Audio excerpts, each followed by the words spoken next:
আসসালামু আলাইকুম dear viewers, কেমন আছেন? এটা আমার সৌদি খেজুরের বাগান। এই যে আজকে খেজুর গাছে ম্যান সার প্রয়োগ করলাম, ম্যানকোজেব প্লাস কার্বানডিজম 12%, ম্যানকোজেব 63% আর কি। তো খেজুর গাছে ছত্রাকের বিভিন্ন আক্রমণ থেকে রক্ষার জন্য যেহেতু একটু বর্ষাপ্রবণ এরিয়া, তো সেই ক্ষেত্রে প্রতি মাসে মিনিমাম একবার ছত্রাকনাশক প্রয়োগ করতে হয়, এতে গাছ ভালো থাকে, সুস্থ থাকে। এই গাছটাতে ছত্রাকের বেশ আক্রমণ হয়েছে, আলহামদুলিল্লাহ, বেশ দুঃখজনক। ওই যে আরেকটা গাছ, এগুলো মোটামুটি সবই বীজের গাছ। এই যে আরেকটা গাছ, মাশাআল্লাহ, এই গাছটা বেশ সুন্দর, মাশাআল্লাহ। যেগুলো সন্দেহ করেন ক্যামেরাতে এত ভালো আসতেছে না, তো গাছটা মাশাআল্লাহ খুবই সুন্দর। এই যে আরেকটা।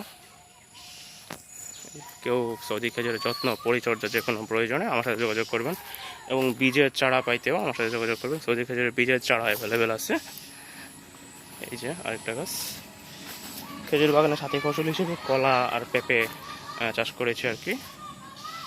এই যে